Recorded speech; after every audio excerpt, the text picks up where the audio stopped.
इस वीडियो के अंदर मैं एक्सप्लेन करने वाला हूँ बैटल थ्रू डायमंड के सीजन 5 के एपिसोड 71 की अधूरी कहानी को पूरा। जहाँ पर आपने फर्स्ट भाग के अंदर देखा कि जियान फाइट कर रहा होता है सीसेंग से, पर तभी सीसेंग अपनी मदद के लिए वहाँ पर एक मैजिकल बीस्ट को बुला लेता है जो कि काफी ज्यादा पावरफुल होता है। पर तभी वहाँ पे आ जाती है जिया और फिर उस मैजिकल बीस्ट की अच्छी खासी धुलाई देती है और यहाँ पे लिटिल फेरी डॉक्टर पीटने में लगी होती है ओल्ड सीपियान को, जिस वजह से पॉइजन सेक्ट अभी के लिए जीतते हुए दिखाई दे रहा होता है। और ये सबका जो मेन रीजन था वो जियान था। इस वजह से सीसेंग काफी ज्यादा भड़क जाता है और जियान के ऊपर हमला कर देता है अपनी छड़ी से, पर जिन उसके सभी अटैकों को बहुत ही आसानी से रोक लेता है। इस वजह से सीसेंग काफी ज्यादा टेंशन में आ जाता है और वो महसूस भी करता है उसकी जो पॉइजन दुई की वो जियान के पास जाते ही कमजोर पड़ जाती है, क्योंकि जियान की बॉडी में से एक बहुत ही पावरफुल हीट बाहर निकल रही थी जो उसकी पॉइजन दुई को कमजोर कर रही है। पर तभी ओल्ड सीपियन उससे चिल्लाते हुए बोलता है कि सीसेंग जल्दी से उस बंदे को बुलाओ वरना हम लोग बहुत बुरी तरीके से हार जाएंगे यहाँ पर। ये सुनकर सीसेंग थोड़ी देर के लिए तो शांत हो जाता है, क्योंकि उसका जो ओल्ड मास्टर वो भी पिट रहा है, वो भी एक यंग लड़की से। पर वो फिर भी स्माइल के साथ जियान से बोलता है कि लड़के तूने यहाँ पे आज बहुत कुछ किया मगर इस फाइट को जीतेगा सिर्फ मेरा सेक्टी, क्योंकि अब यहाँ पे आने वाला एक बहुत ही खतरनाक पर्सन। ये सुनकर जियानो से बोलता है जा बुला ले अपने बाप को, यहाँ की सिचुएशन में कोई भी चेंजेस नहीं आने वाले हैं। ये सुनकर सीसेंग गुस्से की मारे आग बबूला होने लगता है और फिर अपनी पॉकेट में से एक ब्लैक पोटली को बाहर निकालता है और उसे फोड़ देता है, जिस वजह से चारों तरफ आसमान में ब्लैक ऑरा फैल जाता है। पर जब जिन उस ऑरे को फील करता है तो उसे एक जाना पहचाना ऑरा फील होता है, जिस वजह से जियान के मन के अंदर एक बदले की भावना उत्पन्न होने लगती है और बोलते क्या ये ओलुप सोल का बंदा है। और यहाँ पे जो बाकी की फाइटें चल रही थी वो भी अभी के लिए एकदम से थम जाती, सभी लोग उसी ऑरे की तरफ देखने लगते हैं। यहाँ तक कि ओल्ड सीपीएन और लिटिल फेट डॉक्टर की जो फाइट चल रही होती है वो भी रुक जाती है और लिटिल फेट डॉक्टर बोलती है क्या वो प्रोटेक्टर अपने आप को रिवील करने वाला है। पर तभी ओल्ड सीपीएन बोलता है कि लड़की तूने बहुत हल्के में हम लोगों को ले लिया था, क्योंकि तुझे बिल्कुल भी आइडिया नहीं कि मेरे 10,000 स्कॉर्पियन बीस्ट के अंदर 2 डाउ जोंग लेवल के वॉरियर है। इस वजह से अब मैं देखना चाहता हूँ कि तुम कैसे हम दोनों का सामना करोगी। तो इस लिटिल फेट डॉक्टर जियान की तरफ इशारे में कुछ पूछती है तो जियान बोलता है चिल मारो वो यहीं पर है, इसलिए तुम्हें टेंशन लेने की जरूरत नहीं, वो आसानी से इसको संभाल लेगी। पर तभी वहाँ पे एक पर्सन अपीयर हो जाता है और ओल्ड सीपीएन से बोलता है कि मैंने कभी सोचा नहीं थी कि तुम इस लिटिल फेट डॉक्टर को अकेले नहीं संभाल पाओगे। पर तभी ओल्ड सीपीएन बोलता है कि प्रोटेक्टर आप मजाक तो नहीं करे, क्योंकि ये लड़की बिल्कुल भी कमजोर नहीं है, मेरे बराबर जितनी पावरफुल है, इस वजह से इसको हराना मेरे लिए भी बहुत ही ज्यादा मुश्किल है और ये फाइट मेरे सेट के लिए बहुत ही ज्यादा इंपॉर्टेंट है, इस वजह से आपको मेरी मदद करनी पड़ेगी अभी के लिए। तो इस इनके प्रोटेक्टर टाइप बोलते कि ठीक है मैं आपकी मदद तो कर दूंगा, पर मैंने आपसे जो प्रॉमिस किया वो आपको मुझे लाकर देना होगा। तो इस इनके ओल्ड सीपीएन के थोड़ी देर के लिए हवा बदल जाते पर वो बोलते कि ठीक है मैं वो आपको लाकर दे दूंगा। तो इस इनके प्रोटेक्टर टाइप बोलते कि ठीक है फिर कोई टेंशन की बात ही नहीं, फिर मैं आपको इस लड़की को हराने में मदद करूंगा। तो इस इनके लिटिल फेट डॉक्टर बोलते कि आप तो बड़े दोगने निकले, आप तो मेरे खिलाफ ही आके खड़े हो गए। तो इस इनके प्रोटेक्टर टाइप बोलते कि मैंने आपको पहली एक अपॉर्चुनिटी दी थी मगर आप उसे होल्ड नहीं कर पाए, इस वजह से मुझे अपना काम तो निकलवाना ही है, इसलिए मैंने अपना दूसरा शिकार ढूंढा जो मेरे लिए वो काम कर सके। तो इस इनके लिटिल फेट डॉक्टर बोलते कि आपने फिर तो एक नंबर का लल्लू ढूंढ लिया है, क्योंकि ये भी आपका वो काम नहीं कर सकता है। तो इस इनके प्रोटेक्टर टाइप बोलते अच्छा तो ऐसी बात है, और फिर ओल्ड सीपीएन से बोलता है कि थोड़ी देर के लिए आप इस लड़की को संभालो, तब तक मैं इन पॉइजन सेक्ट के वॉरियर को ठिकाने लगाता हूँ और इन सभी की सोलो को एब्जॉर्ब कर लेता हूँ, तब तक आप इस लड़की को रोक के रखो। तो बोलते हैं प्रोटेक्टर टाइप अपनी 2 चैनल को बाहर निकालता है और पॉइजन सेक्ट के वॉरियर के ऊपर हमला कर देता है। तो कुछ तो पॉइजन सेक्ट के वॉरियर बच जाते पर 2 डाउविंग लेवल के वॉरियर उन चैनल की लपेटे में आ जाते हैं, जिस वजह से वो चैनल उनकी छाती से आर पार हो जाती है। तो प्रोटेक्टर वो उनकी सोल को बाहर निकाल लेता है उन चैनल की मदद से और उन्हें एब्जॉर्ब भी कर लेता है और बोलता है अगर पिल टावर वाले लोग यहाँ पर नहीं घूमते होते तो मैं अभी तक बहुत सारी सोलों को एब्जॉर्ब कर चुका होता और मैं अपने सारे मिशन को भी कंप्लीट कर चुका होता, मगर ये पिल टावर के लोग आकर मुझे रोक लेते ये सब करने से। और यहाँ पे जब पॉइजन सेक्ट के वॉरियर इस तरीके के हमलों को देखते वो काफी डर जाते हैं और वो पीछे हट लेते हैं। और यहाँ पे जिन अपने मन में बोलता है कि प्रोटेक्टर वो से कमजोर है मगर इसे भी हल्के में लेना बहुत ही ज्यादा मुश्किल हो, क्योंकि इसके पास जो अटैक है वो बहुत ही ज्यादा खतरनाक है और इसी वजह से इसे पकड़ना इतना ज्यादा आसान भी नहीं होने वाला है हम लोगों के लिए। और यहाँ पे जब सीसेंग जियान की होश उड़ी हुई देखता है तो वो जियान से बोलता है ओए लड़के निकल गई ना सारी हवा, बहुत बनना हीरो, मगर तुझे मैंने पहले ही बोला था कि आज 10,000 स्कॉर्पियन बीस्ट पॉइजन सेक्ट को हरा कर रहेगा। ये सुन जियान हंसने लगता तो सीपीएन बोलता ये लड़का हंस कैसे सकता है ऐसी भयानक सिचुएशन में, और इसलिए वो प्रोटेक्टर टाई को ग्रीट करते बोलता प्रोटेक्टर टाई सर आप इस लड़के को थोड़े ठिकाने लगा दो, क्योंकि इस लड़के ने हम लोगों की बैंड बजा रखी, इसने हमारे 2 डाउन लेवल के वॉरियर को भी मार दिया है, क्योंकि इसके पास बहुत ही खतरनाक टेक्निक्स है, प्लीज हेल्प मी। और जब ये पॉइजन सेक्ट के वॉरियर सुनते वो काफी ज्यादा घबरा जाते और जियान से बोलते कि मास्टर जियान आप यहाँ से भाग जाइए मैं इसको संभाल लूंगा। और जियान वहां से टच से मस नहीं होता, पर तभी प्रोटेक्टर टाई सीसेंग से बोलता है तुम्हारे 10,000 स्कॉर्पियन बीस्ट के सभी वॉरियर एक नंबर के लल्लू है, जो कि एक फर्स्ट स्टार के डाउन के लेवल के वॉरियर को भी नहीं संभाल पा रहे। ये सुनते सीसेंग को काफी ज्यादा गुस्सा आता है और अपने मन में बस यही बोल रहा होगा 1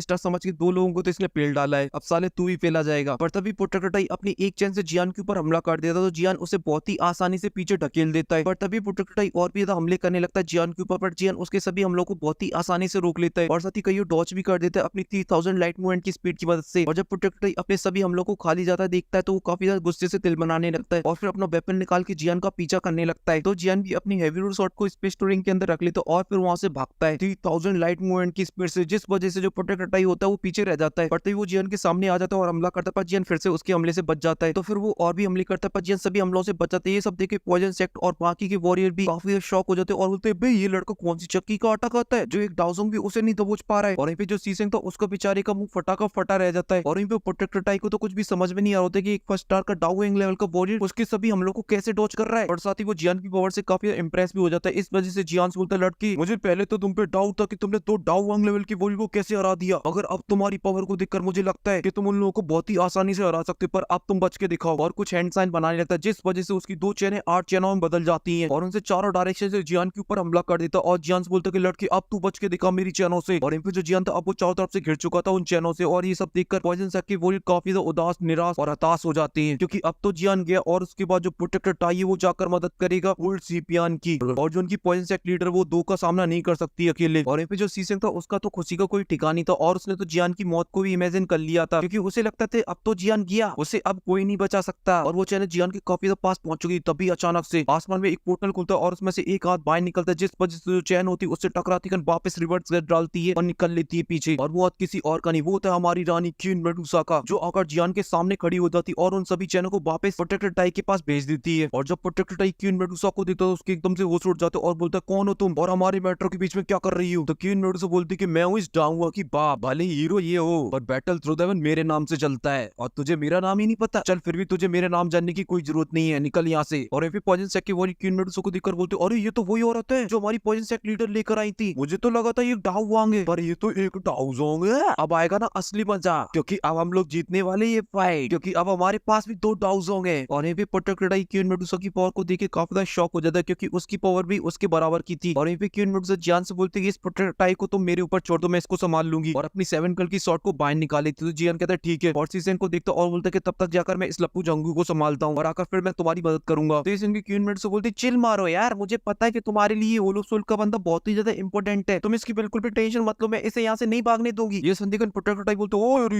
ये औरत तो कुछ ज्यादा हवा में उड़ रही है, तुझे पता भी तो किससे पंगा ले रही है? होलो सोल से। इसके बाद जो तेरे साथ होगा उसके बारे में तू सोच भी नहीं सकती है। ये संदिग्ध क्वीन मेडुसा बोलती, अबे साले होलो सोल के सारे नमूने एक जैसी डायलॉग चिपती हैं, जब उनके पास कोई मुसीबत आ जाती है तो दूसरों के सोल को एब्जॉर्ब करते फिरते रहती हैं। ये सब सुनते प्रोटेक्टर टाई के एकदम से होश उड़ जाते और बोलते, क्या तुम पहले भी किसी होलो सोल के बंदे से मिल चुकी हो? क्वीन मेडुसा इस बात पे कोई भी रिप्लाई नहीं देती और अपनी दुखी को रिलीज करने लगती है, जिस वजह से आसपास में पोर्टल खुलने लगते हैं। तो ये देखकर प्रोटेक्टर टाई भी क्वीन मेडुसा के ऊपर हमला कर देता, पर क्वीन मेडुसा अपनी शॉट से रोक लेती है उस अटैक को। और फिर उसके बाद उन दोनों के बीच में बैटल कॉम्बैट होने लगता है। और वहीं पे ये सब देखकर ओल्ड सीपियन काफी ज्यादा चढ़ जाता है और लिटिल फीट डॉक्टर से बोलता है, मुझे इस बात का बिल्कुल भी आइडिया नहीं था कि तुमने अपनी मदद के लिए यहाँ पर एक डाउजोंग को बुला रखा है और इसी वजह से तुम इतनी ज्यादा हवा में उड़ रही थी, क्योंकि तुम्हारे पास भी एक डाउजोंग था। तो लिटिल फीट डॉक्टर बोलती, क्या तुम्हें लगता है कि तुम ही एक डाउजोंग को बुला सकते हैं? हमारा भी एक सिस्टम है, हमने भी बुला लिया और इसी वजह से अब तुम हारने वाले हो, वो भी बुरी तरीके से। और फिर वो कुछ करने लगता है जिस वजह से उसके जो कपड़े होते फट जाते और वहाँ पे एक स्कॉर्पियन बन जाते, जैसे देखकर लिटिल फीट डॉक्टर शॉक हो जाती है और वो देखा ये ब्लड स्कॉर्पियन एम्पर तो नहीं है। तो इस इनके ओल्ड सीपियन बोलता है कि तुमने बिल्कुल सही पहचाना, ये ब्लड एम्पर स्कॉर्पियन जो कि मुझे जंगल के अंदर मिला था जख्मी हालत में, तो मैंने इसे मारा और इसे रिफाइन करके अपनी बॉडी के अंदर एब्जॉर्ब कर लिया और तुम वो पहली पर्सन हो जो इसकी असली पावर को देखने वाली हो। और ये बोलते वो कुछ हैंड साइन बनाता है जिस वजह से उसके जो पैर होते हैं वो कन्वर्ट हो जाते हैं स्कॉर्पियन के पैर के अंदर और उसकी आधी बॉडी बन जाती है स्कॉर्पियन की और साथ ही उसकी पावर 1 स्टार बढ़ के डाउजोंग 5 स्टार पर पहुंच जाती है। और फिर वो लिटिल फीट डॉक्टर के सामने अपीयर होता और हमला कर देता लिटिल फीट डॉक्टर के ऊपर। तो लिटिल फीट डॉक्टर उसके हमले से बचने की कोशिश करती है, पर जैसे वो हमला लिटिल फीट डॉक्टर को लगता है तो वो काफी पीछे खिसकी हुई चली जाती है, पर वो फिर से आदत और लगी तेरी बचा देता है, जिस वजह से लिटिल फीट डॉक्टर काफी ज्यादा जख्मी हो जाती है। और ये देखकर ओल्ड सीपेन बोलता है कि लड़की निकल गई तेरी सारी हवा, बहुत उड़ रही थी ना तू। पर तभी लिटिल फीट डॉक्टर अपने खून को पहुंचती और एक स्माइल के साथ बोलती है कि अब टाइम आ चुका है तुझे अपनी असली पावर दिखाने का। और ये बोलते वहाँ का माहौल एकदम से चेंज हो जाता है, जो लिटिल फीट डॉक्टर की आईज होती है एकदम चमकने लगती है। और इसी चमक के साथ ये एपिसोड यहीं पे खत्म हो जाता है। अगर आपको पसंद है तो दबा के लाइक करिए, साथ ही चैनल को भी सब्सक्राइब कर दीजिए। मैं मिलता हूँ आपसे नेक्स्ट वीडियो में।